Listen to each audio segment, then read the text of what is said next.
Hello, I'm Robert Moynihan, the editor of Inside the Vatican magazine. We've been publishing for 30 years, and we have some breaking news which has to do with Russia, with the war in Ukraine, with Pope Francis, and with plans to make peace.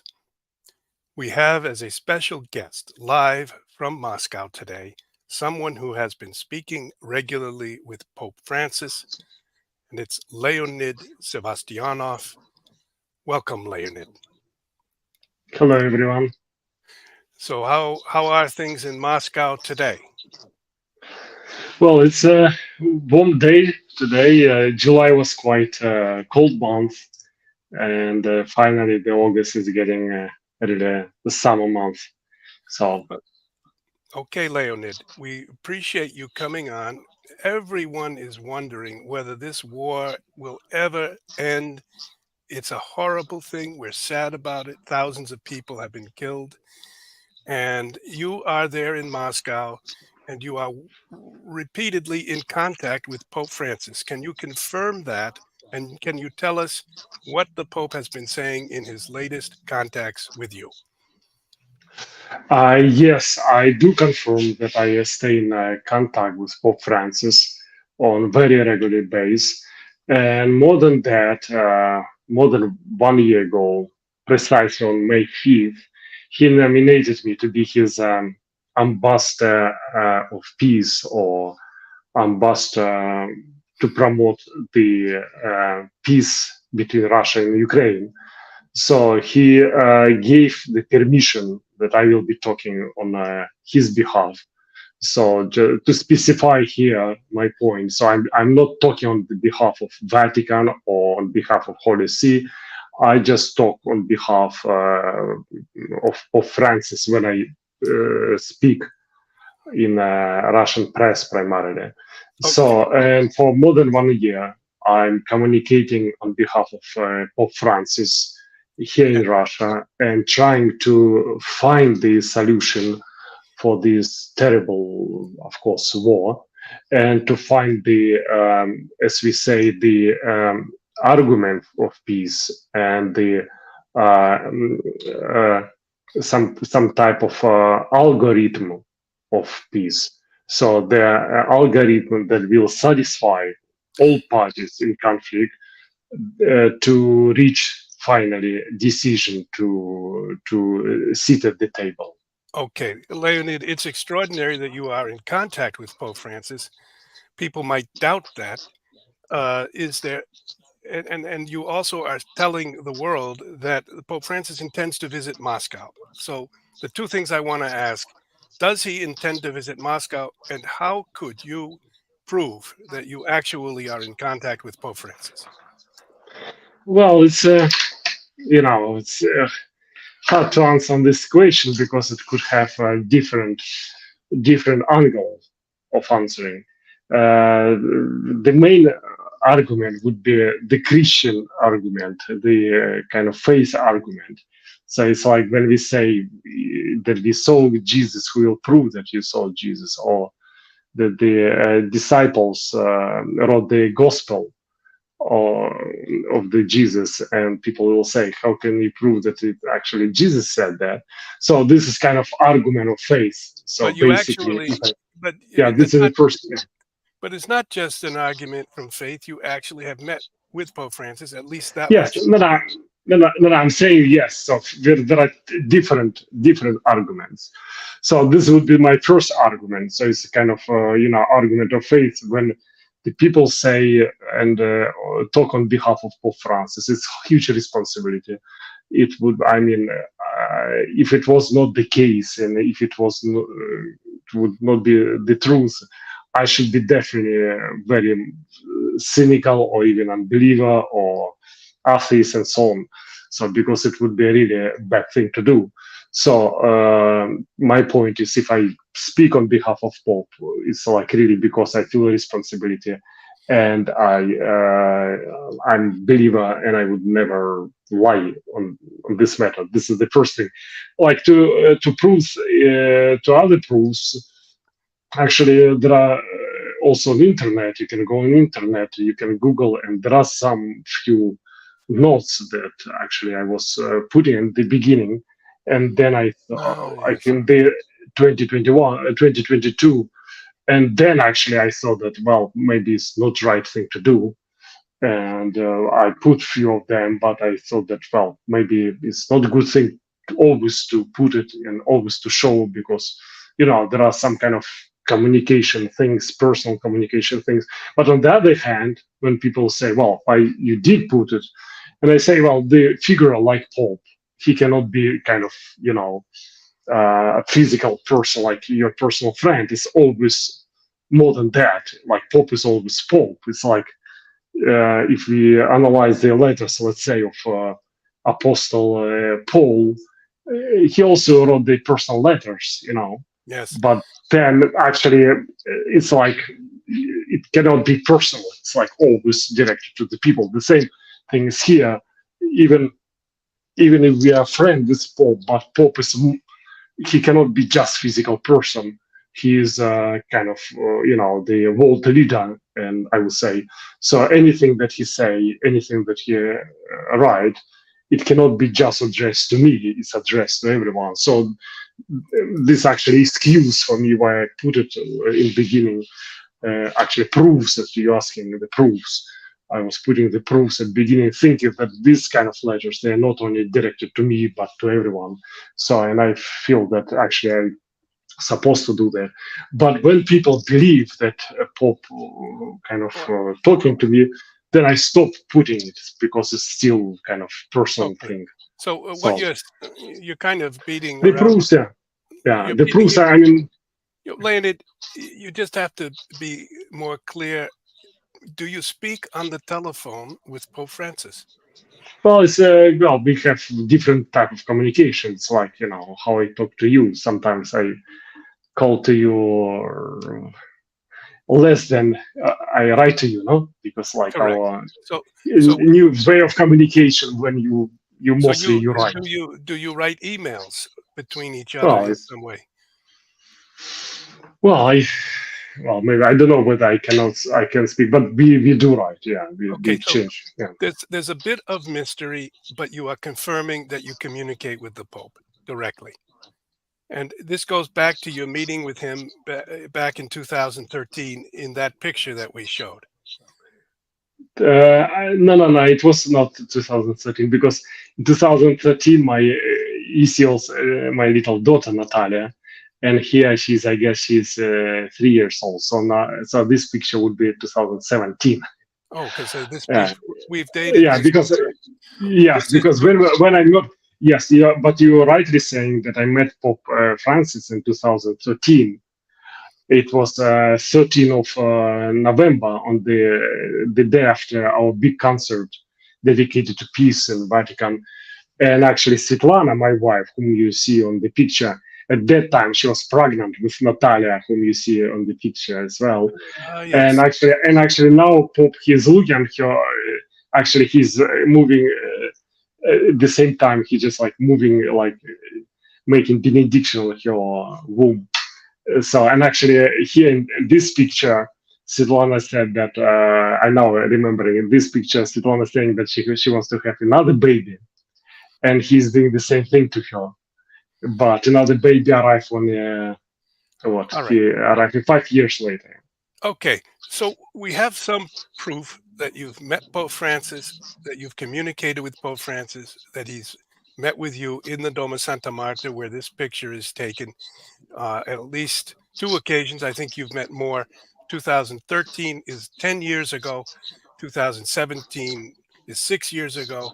And then you've been in contact with him. You've published letters that you've received from him in the last 2 years. Those were the letters you were referring to. And now the question is he using you in some way to communicate his desire to visit Moscow?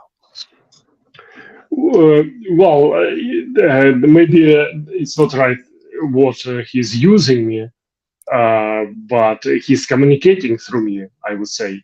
And his desire actually to visit Moscow, it was always permanent from the day one when I met him.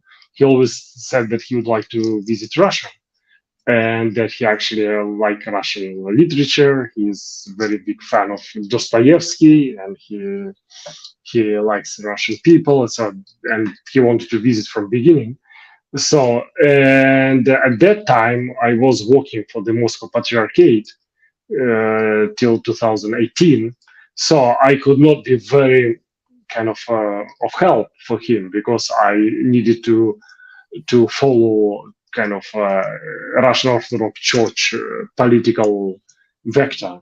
So in the Russian Orthodox political vector was that they actually didn't want Pope to come to Russia, and they Yeah. still don't want to come to Pope to come to Russia. But when I left the office since 2018, and I'm just like now totally on my own, so I dedicate all my energy to promote this idea that Pope needs to come to Russia. So, and I'm just doing this very openly. So I'm just talk through media. I just like with other different communication, just making the argument why it's beneficial for Russians that Pope come to Russia, and that it would not be seen as kind of Russian the threat for Russia or that victory of the West of Russia, but in opposite in some ways. So Russians they need to feel strong and kind of victorious if Pope finally, after 1,000 years of the Russian history, come to Russia. So, and I'm communicating, I'm repeating very hard and very often this idea that we need to bring the Pope to Russia. So Okay. and Pope, yes, and he from day one he said that he can come in any in different in different ways. He can come to Moscow, he can come to St. Petersburg, even he could come to Vladivostok. This is the far east of Russia.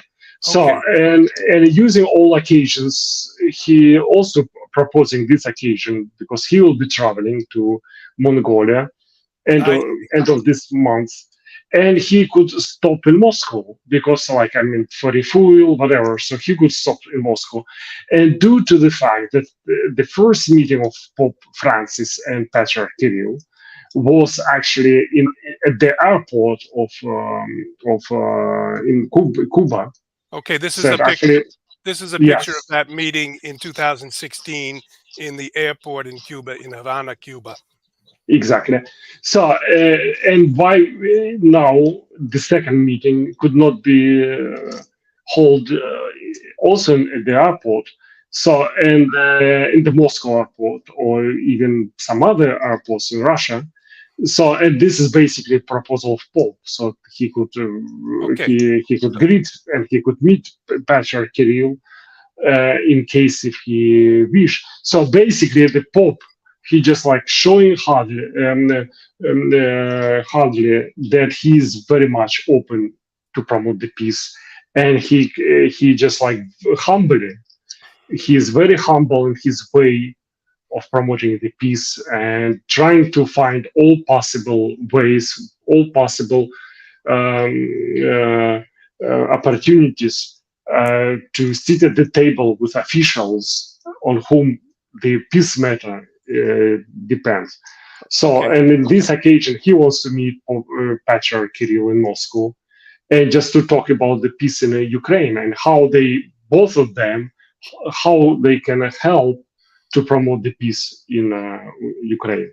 Okay, so you are confirming that through communications with Pope Francis, he has indicated that just as he has tried in the past, he is particularly focused on a meeting with Patriarch Kirill and perhaps with other officials in Russia, and that could occur in Moscow either before or after his flight to Yes, Mongolia in the first days of September. Yes, yes. So he and will be flying to Mongolia on August 31st, and he's flying back on September 4th. So in one of these days, he could stop in Moscow to meet Patriarch Kirill.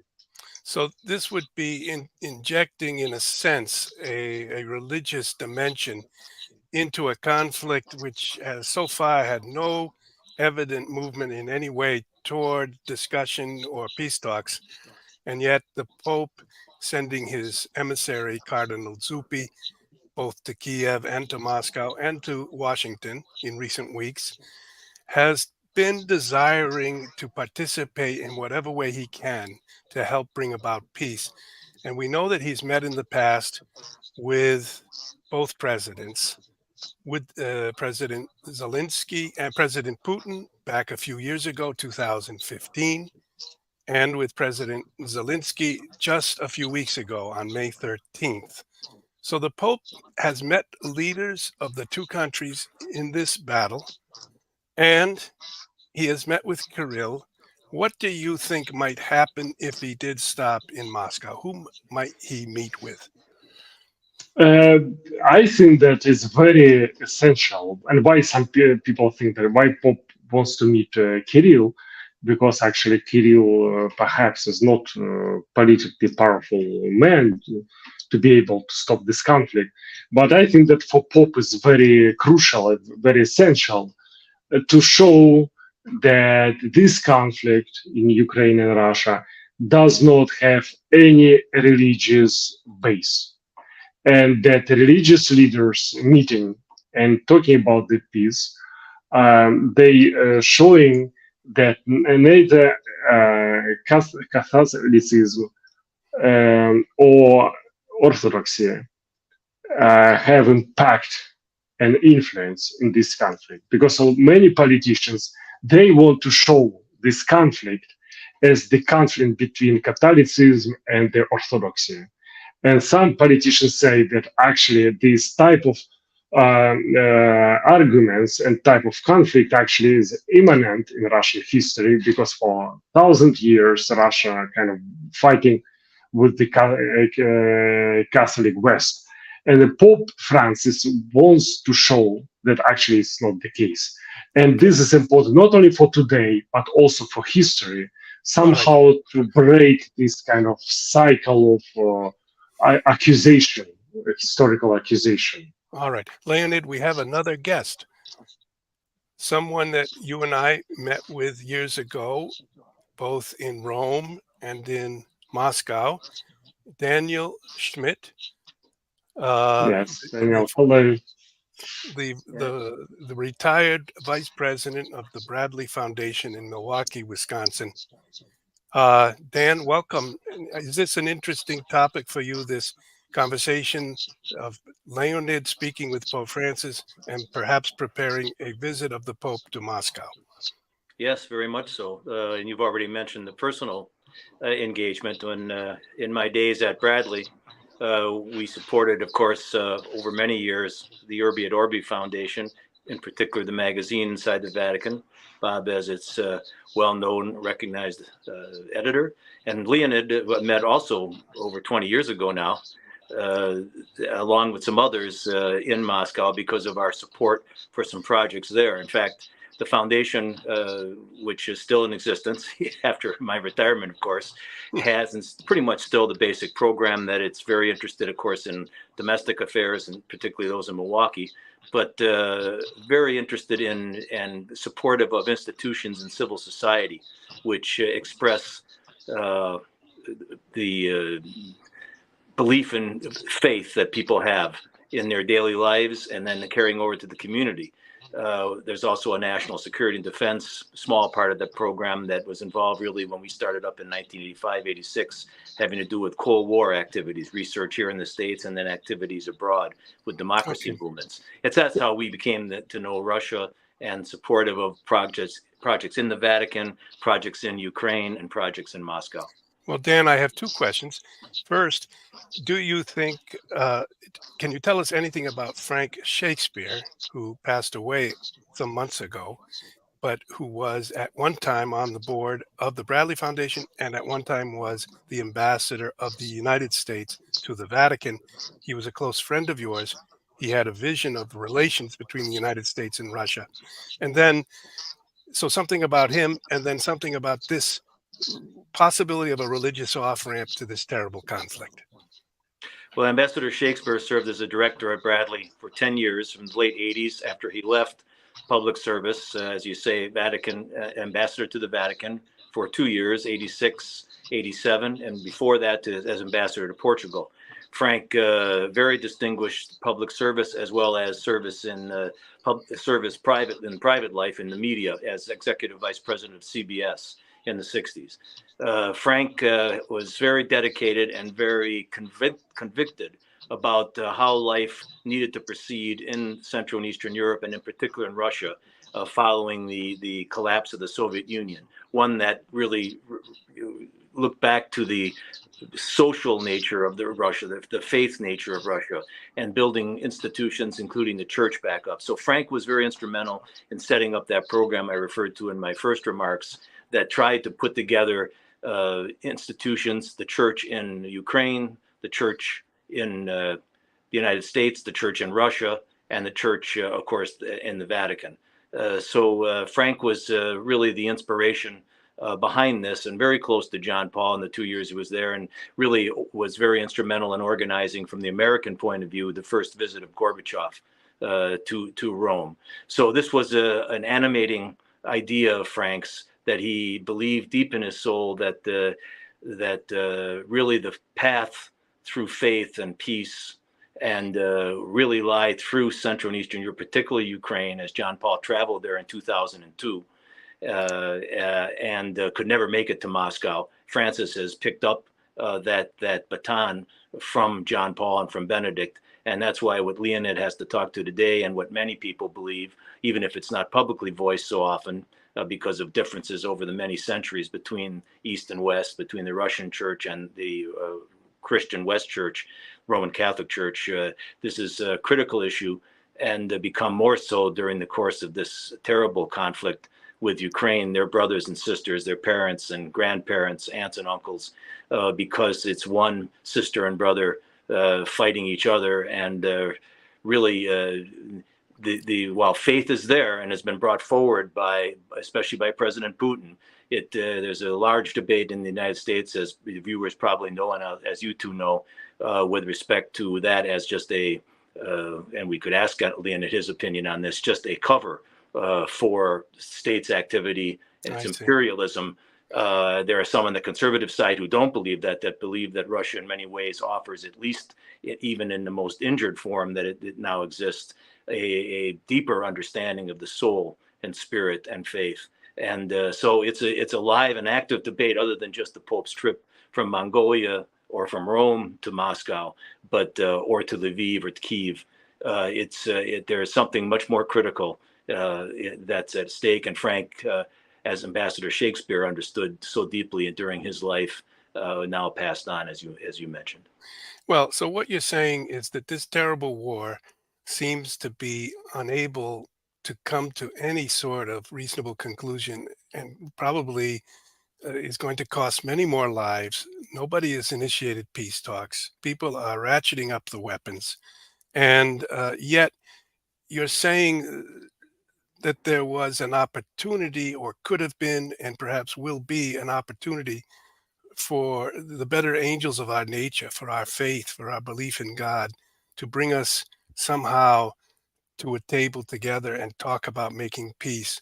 And Leonid seems to be behind that effort. Leonid, you yourself are a product of the Soviet Union. You grew up in the No, Soviet I'm Union. not. You're not? I'm not. No, because I'm from the family of dissident. My father, he was dissident. He's just spent 10 years altogether in, well, not Gulag, but in different prisons. He was political dissident. He was a friend of Solzhenitsyn, of Sakharov. He supported them. And for myself, for instance, from day one, I refused to be young pioneer or Komsomol. So I'm not the example of the Soviet man. Yes. Well, you said young So, but pioneer and yes, Komsomol. For our listeners, pioneer was kind of the Cub Scouts, and Komsomol was kind of the Boy Scouts of the Communist Party. Correct? yes, exactly. Yes, exactly. And you But refused. You lived under communism. I did live, but I did live under the communism, and I feel it because actually I was, in opposition, I would say. I mean, I was from the family of dissident, so I feel the communism like strongly But because of that. Even if I was a young boy at that yeah, time, I was born in '78, so but I well, still yeah. remember very. So you were at the tail end of the Soviet Union, but you told me one time that you in school were in first or second grade, and the teacher said, "Anybody here believe in God?" And I think Yeah. you said you stood up, and then the teacher said, Yes. "Okay, okay, class, laugh at him," and the whole Yeah. rest of the Yes. class Yes. laughed. Yeah. Well, yes. They yes laugh at him because he's you see the stupid man who can believe in the God, but there are no proofs of the God. So this guy therefore is stupid. Yes. For instance, and So, but so it you, was actually more offenses more so than you have that. a But you have a memory and a mark from your childhood of atheism, physically, the sound of the jeering and the laughing of the students against you. yes, and I was beaten. I was asked to be beaten by the boys. I mean, by my schoolmates, and so. So, but you are not. You are very special, also because your father was part of the old believers of Russia, and you now Yes. have Mhm. succeeded him as the head of the old believers of Russia, Yes. and Yeah. therefore you yourself are a key figure in Russia today. Can you explain that? In some way, yes, because the old believers, unfortunately, this movement is not very well studied, even in the West. So few people know who are the old believers. But it was very important movement, and not only in Russian history, but even in the European history, because they influence a lot of things, even in Europe.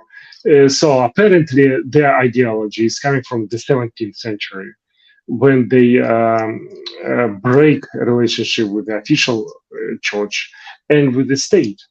So, and in some way, for 300 years before the revolution, they were they were main opposition, and they were very much persecuted, more than Jewish, more than anyone else. Because, like for instance, at the beginning, they were burned to death when they were catched up.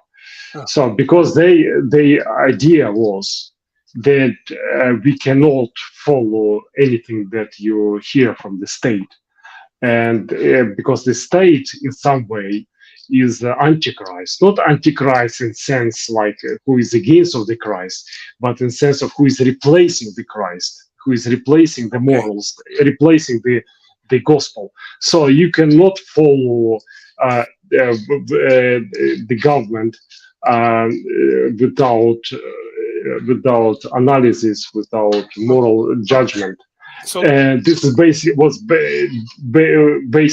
vision of the old believers for so, 300 years. so Yeah. if landed, you are the leader of a community of more than 300 years, and in some ways it might be compared to the Amish in America, people who don't Um, participate in the government.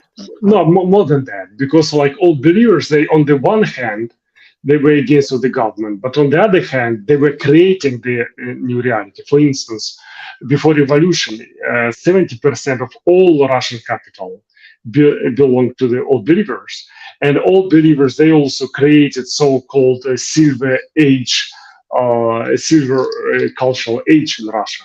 So, for instance, all the Russian opera, all the main Russian writers, even the painters, they were not only financed by the old believers, but actually found and raised, and even people like Stanislavski. You probably know who is Stanislavski. He's the guy who created actually the new theater in some ways. He was old believer.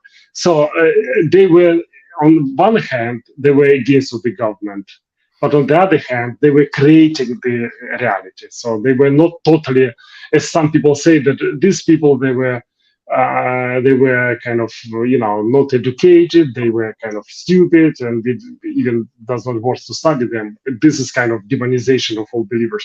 The reality is that all believers they were very smart, very Okay. progressive in some way, but Well, very critical. Yeah. I did not mean to suggest that being like the Amish was not to be smart. The Amish No, are no, very no. Yeah. no. But you also so you are Orthodox. You are Russian Yeah. Orthodox, and you are part of that Russian Orthodox community called the Old Believers. But Yes. you also went in this to the Russian Orthodox Church, and you had a personal relationship with Patriarch Kirill, Yes. now the Yes. head of that church, much criticized, but you know him personally. You were kind of a protege of Kirill. Can you tell us something about that? Yes, I knew Patriarch Kirill from '95 when he was like head of the Department of External Affairs, and actually he was the guy who made the not only recommendation letter for me when I was applying to the Russian Orthodox seminary, Sergei Posad, but he was the guy who actually it was on him to send me there because I was from all believer community and all believers they were communicating through him. So the head of all believers at that time, after I finished my high school in Rostov on the Don, it's like south of Russia. Actually, it's the place where now you see all this trouble in the Ukraine. It's like Okay, close to Donbass. Yeah. I should just explain. You said Rostov on On Don, Don. Yeah. which is near to Donbass.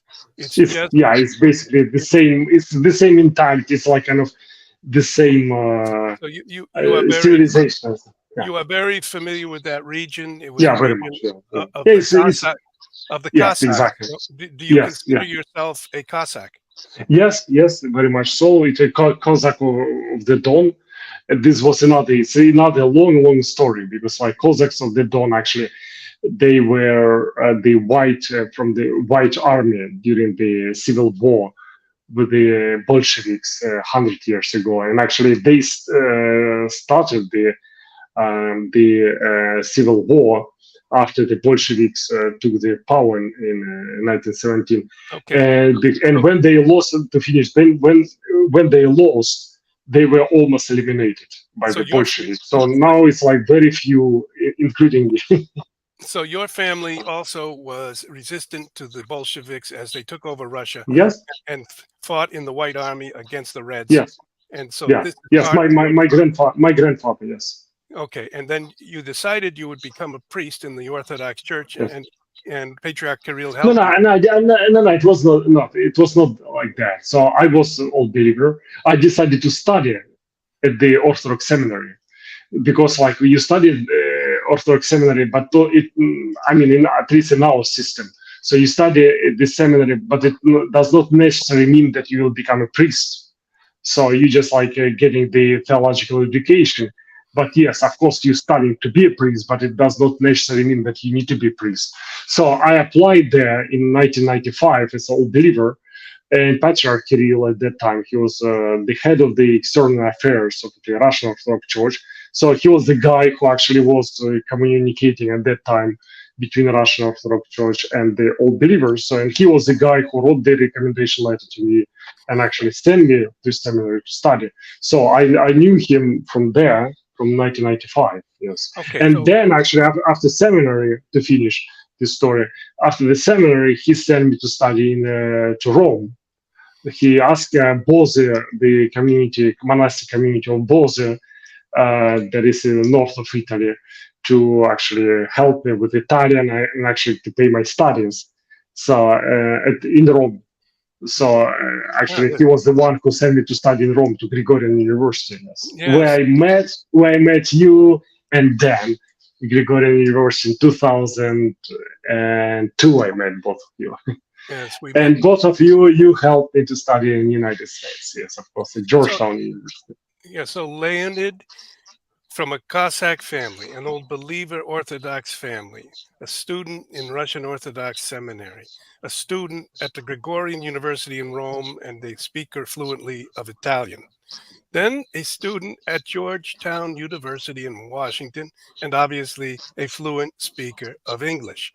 Now back in Russia, you became head of you took your father's mantle to be the head of the Old Believer community, And now you're watching this war. You're watching the government of Vladimir Putin call up 300,000 new men to fight the war. You're watching the United States, which you know well, you visited, you lived in Georgetown, become the enemy of Russia. And you're in touch with Pope Francis, whom you met in the Doma Santa Marta, and he's writing to you saying, "Can you help me organize a trip to Moscow?" How do you explain your historical role, Leonid? What does all this mean? Yeah. Yes, exactly. Well, I think that it's actually lots of people asking me how I do this because some people here in Russia, and actually I'm very often under investigation here because they say that if you do this, it means that you're working for Americans or for Vatican or that because you cannot be kind of neutral. So for them, their vision. But to answer this question, I would say that I'm doing that because I'm old believer in as a mentality. And as I was telling, the old believer mentality, they're detached from the government. And when you say that Russia fight with the American fight, and I don't say that Russian people fight with American people, and I would say the same Americans would say that we don't fight with Russian people, and I'm sure that Ukrainians would think the same. So I'm just like say that I'm just detached, from the government, and I don't think that the government and the people are the same. So this is kind of my belief, and my belief, like as you would ask, what my belief kind of, and what would be Pope vision, and what would be his political vision on how to resolve it. Then actually was like talking about Frank Shakespeare, and actually our vision, I mean Pope vision, my vision also, are very similar to vision of Frank Shakespeare because I also was lucky enough to meet Frank Shakespeare actually in Rome more than 20 years ago now. And he actually said me, I remember that I was taking the bus with him, I don't remember where. And he actually said to me in 2002 in that bus, and he said, I see you, more or less, he said that, I see you that you are a smart kid and you need to dedicate your life to walk to the idea that Russia, Europe, and United States should be together. They are natural partners. They have the same mentality. They have the same, not only Christian rules, that is important, but more than that, they have the same cultural rules in sense that all of them, they think that they're coming from the Roman Empire. They have the same Roman Empire kind of archetype because Russians they think that we are for the Rome, Europe they think that they're coming from Roman Empire, and America the same. So it's actually we have the same archetype, and we kind of praise the Rome and we praise the model of the Roman Empire, and I'm just like putting on that a little bit more than that. I say yes, if we talk this way, why we actually don't even think about the capital for together, and why we don't go back to the old Rome. So when we talk about third Rome, why we don't talk about the first Rome? When Americans say that we are kind of also just building the Congress the way like Rome was, like all the legal system on the base of the Roman law and so on. So why we all of us we don't go to the old roots, and why Okay. Rome cannot become the capital for all of us? And the Pope, in some way, is heritage of the Roman Empire, and Pope can be kind of mediator for all of us. So this is basically the vision how we at the end where we need to arrive, like Okay. actually from fighting to arrive to very strict collaboration and partnership between the United States, Russia, and Europe. We are from the same rules, and we need to have the same goals. Okay. Leonid, you are saying that the prospect of a war between Russia and the United States, between Russia and Europe, is frightening, is horrible. It will be destructive. Um, you think that there is a hope and a dream that we could work together and make peace, but right now there seem to be no channels open. Everyone is fighting, artillery is going daily, and the image of the Russians is evil. They're invaders. They are imperialists. How can your vision have any traction in the present circumstances? Well, I think that at the end, the truth wins. At the end, Christ wins. And actually, we are the Christian. I read, the Apocalypse. And then, so people, when they read Apocalypse, they say, well, it's like about bad things, and it's like about Antichrist and bad things in the world. But actually, no one reads at the end because the book finish that actually Christ will reign. Oh, okay. Christ will arrive. So at the end, Christ wins.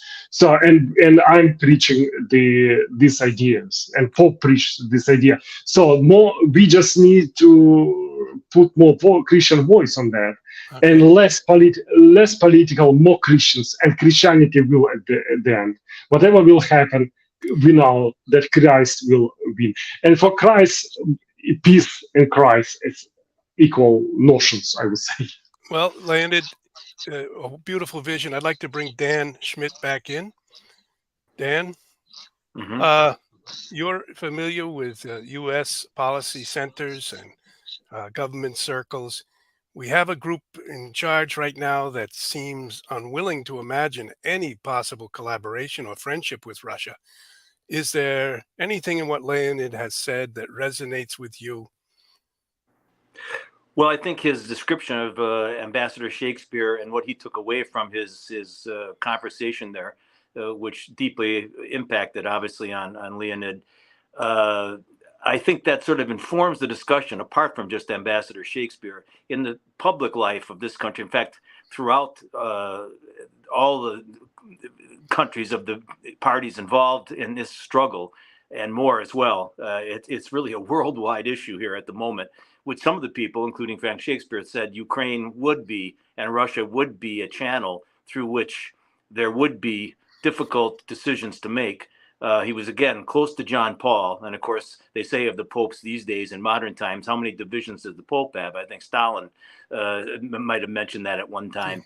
And in fact, as we step back from this, apart from the veracity of what President Putin has said with respect to this being a civilizational struggle, a cultural struggle, whether that's disinformation or propaganda or his own deep belief. But it's clear that, and clearer as we go along, and you watch the casualties mount up, and you keep in mind Leonid's personal background, his faith, his leading in his father's footsteps in the old believer community, which goes back centuries in Slavdom, that there's much more at stake here than weakening Russia, than keeping NATO together, than adding to NATO. So these are not unimportant considerations in a secular world.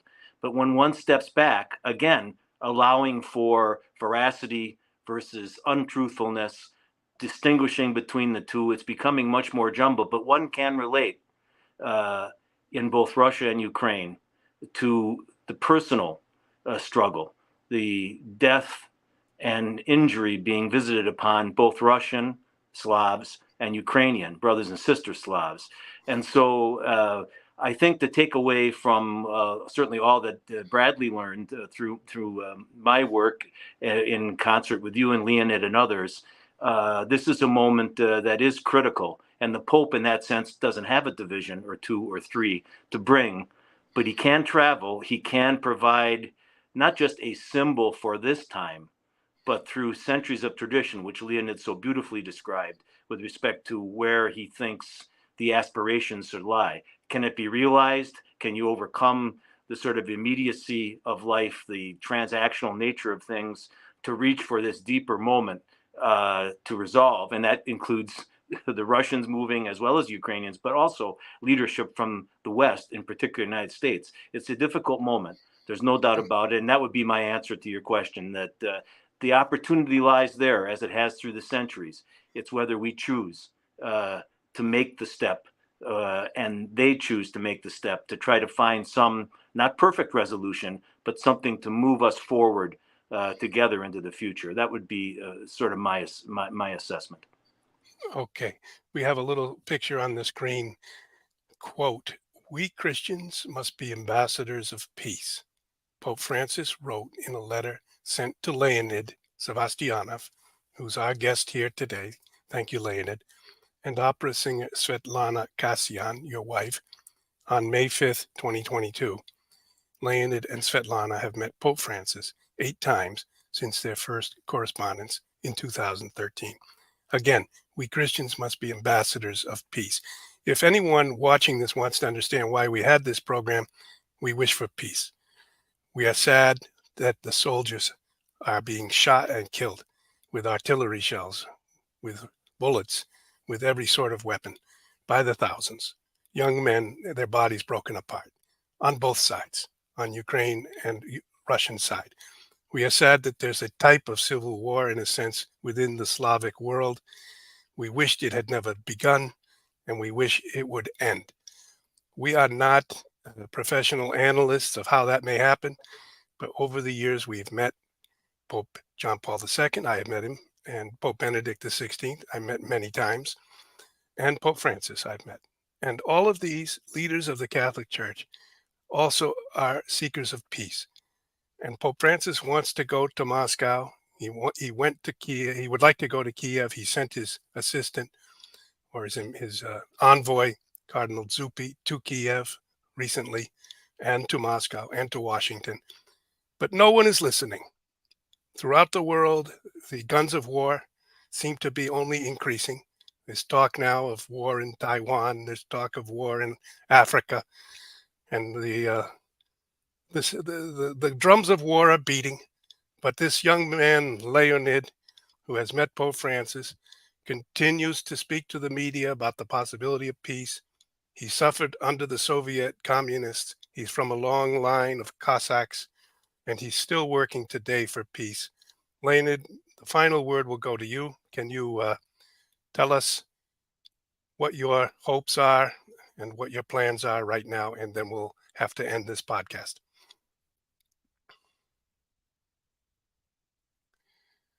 Oh, I can't hear you, Leonid. There you go. Hello? Yeah. Yes. So I would like to say that the peace is also a reality that we create, and the reality that actually create each citizen of the world. So it's wrong to say that we cannot do anything. Actually, each of us can do a huge deal in promoting the peace. So I choose my path. So it's kind of dangerous path. It's the path that can bring me to different type of troubles. But I decide to work for the peace. So and in the way that I can, and to use the means that I have.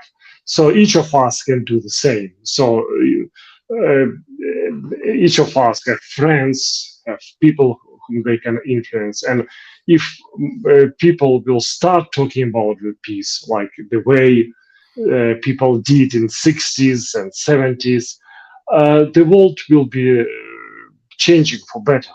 So the world is in a disaster because people are silent, because people in some way are not interested in the peace. Pope Francis actually was talking to me in different occasions on this matter, saying that the modern culture is the death culture. So our culture is promoting the death through abortion, through particular music, through particular style of life. So in some way, the death and the war became romantic for the people. And this is why we are suffering from this reality. When the death once again will become for us the scandal and the reality that should not exist, and the war will become for us once again scandal, and the life and promotion of life will become for us the norm, then actually we will reach the peace on the global scale. So, but each of us is very much responsible for reality that is around us. Each of us needs to talk for peace, and each of us needs to work for peace. Leonid, the last question just came up on the screen. Pavel. Thank you, Pavel. Wonder what Leonid would think of the message of Garabandal. This is an apparition in the 1960s to 4 girls in Spain in a little village called Garabandal. It's never been approved, but it's never been denied. So it's in a kind of limbo. And the girls said they heard the Virgin Mary speak to them, almost like in Fatima. And some of the girls are still alive today. And one of the things in the messages was that the Pope would go to Moscow, and that after his visit to Moscow, war would break out in diverse places in Europe. That's, I think, what Pavel is referring to.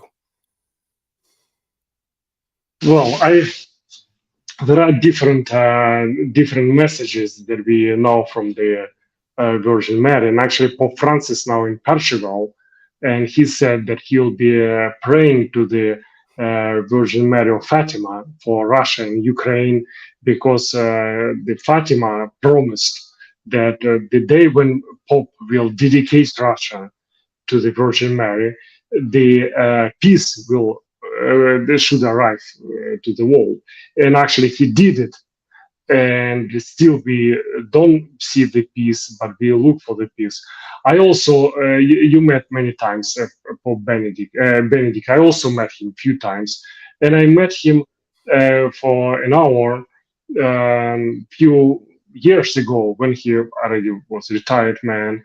But I think that it was 2018, the last time when I met him, and he was very romantic on the role of Russia. Well, not Russia as the country, but as the culture and as the possible Christian mission in the world. And he said to me that actually Russia still, he was not, I'm telling once again, not about today Russia, but we are talking about the future. And he believed that Russia will play a very important role in re-Christianization of Europe and the world. We are not, once again, he was not talking about the modern Russia, but of historical Russia. And this is why I'm saying that all the prophecies, they say that Russia, Europe, and United States will be together once again.